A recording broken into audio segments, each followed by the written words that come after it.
We could all use some inspiration, couldn't we? In today's podcast, Richard and I further discuss some resolutions that could help you in the new year. A couple of them are pretty surprising.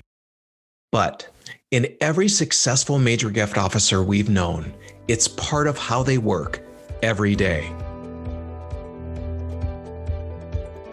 Welcome to the Nothing But Major Gifts podcast from Veritas Group, featuring Richard Perry and Jeff Schreifels. Twice a month, we bring you the latest and best thinking about major gift fundraising, so you can develop authentic relationships with your major donors. Here are your hosts, Richard and Jeff. Welcome to the podcast today. I have Richard Perry joining me, and today we're continuing and finishing our series on New Year's resolutions. And while it's a few weeks into the new year already, I guess we can still say Happy New Year, right, Richard? Yeah. I mean, I know there's a debate on how long into January you can still say that, but, we're really glad that you're with us today because we have 3 great New Year's resolutions for you to add to the other 3 that we talked about last time. So Jeff, why don't you quickly remind us what they were again, what those last ones were? So the first one was love your work, right? And this is a good year to figure this out. Do you love what you're doing? And if you don't, maybe it's time to figure out what you do love. Yeah. And you don't need to feel guilty about it. No, not at all. I mean, sometimes you're doing work that, you're doing just for economic reasons. And and so you're in a situation, but it's important if you can to love your work. It really is. Well, especially as an MGO, as we talked about last time, you have to love your work. Yeah, you do. I mean, because you're working with donors every day. All right. Number 2 was serve your donor, don't sell them.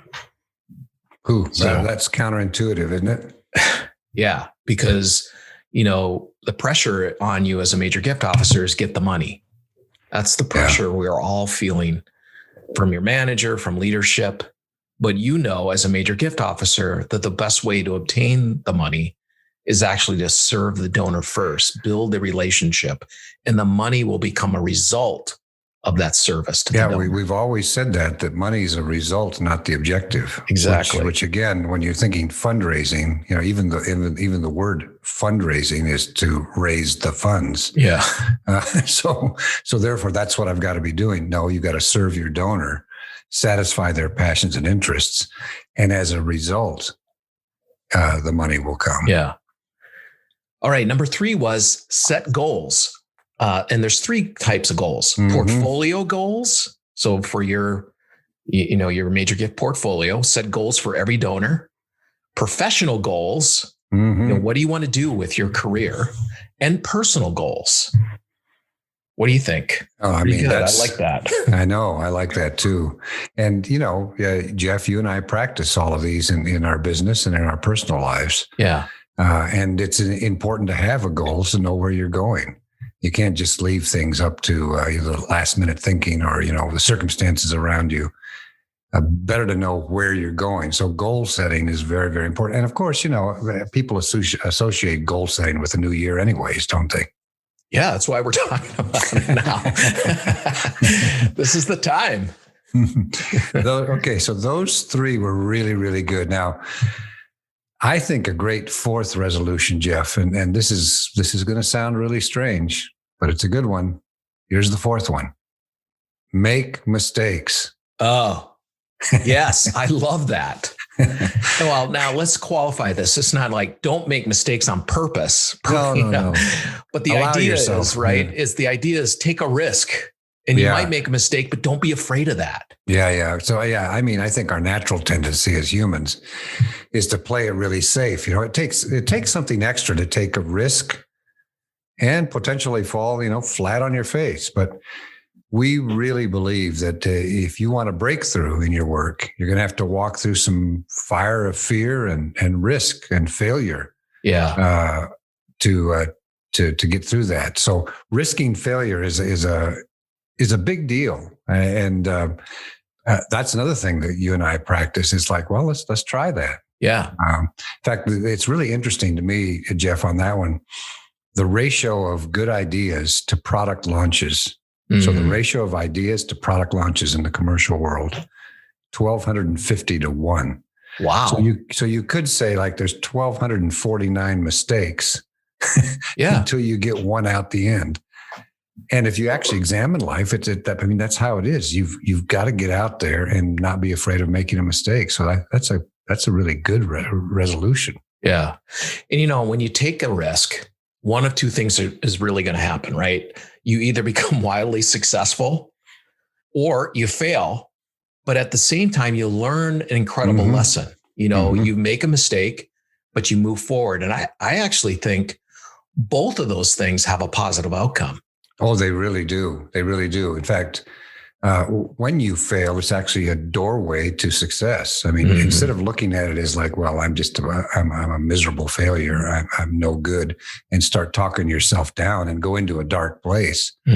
I mean, it's not a good thing. And, Jeff, you and I both have known, many MGOs who play it safe, and perhaps they were just hammered on by their manager early in their career. They decided it was, best to put their head down and stay out of trouble, or do the bare minimum and just get by. I know. I feel bad for those people that do that.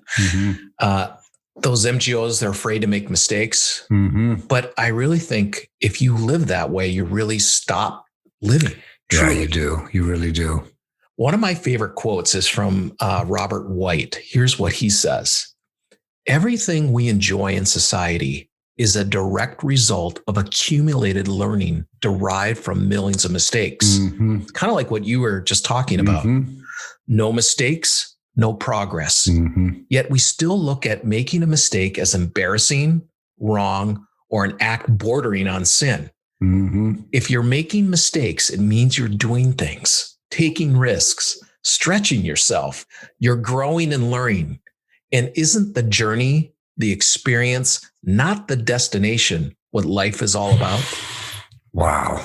Boy, I love that. I really do. I mean, it really is about the journey. And you and I know that for sure. Oh my gosh. Yeah. So let's move to resolution number 5. Okay. Here it is. Be curious. Again, this might seem a bit odd, but hang in there with me. Okay. I think one of the big reasons MGOs get stuck in their work, building relationships with donors, is because they fail to ask good questions. Yeah. They really just aren't curious enough. Because if they were, they would unlock a flood of answers that would help them understand their donors at a whole new level. And that's why we want that to be a resolution for the new year. Yeah, I agree. I think that every successful major gift officer we've ever encountered, Richard, has been unbelievably curious about their donors. And it's not a fake thing either. They genuinely love other people and want to know more about them. I know. And if you make 2021 the year of asking questions and being curious, you will for sure know your donors' interests and passions, why they have them, what the drivers are, what it'll take to help your donors find joy this year. Speaking of joy, that leads to the final resolution for the year. Seek joy. Yes. I love that one. And here's the thing. If you practice all those 5 other resolutions, going back, loving your work, serve your donor, set goals, make mistakes, and be curious, the result of that is that you're going to find that joy that we all want, right? Oh, that's absolutely right. And now, I'm not going to kid you. This is not going to be easy.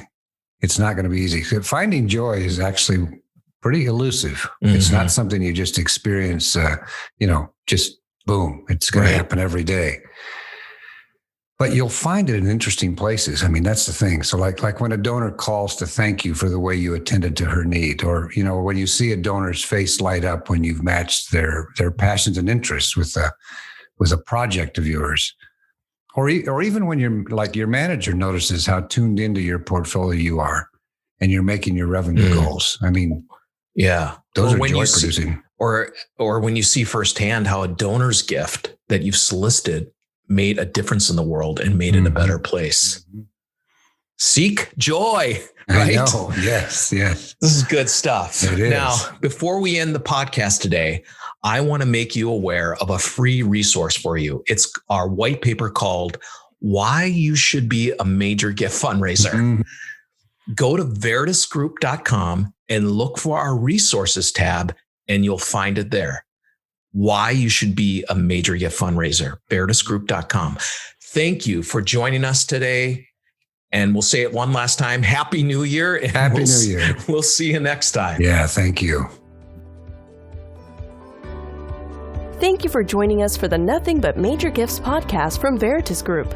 Richard and Jeff also write an ongoing blog that you can subscribe to for free at veritasgroup.com. Please join us again next time.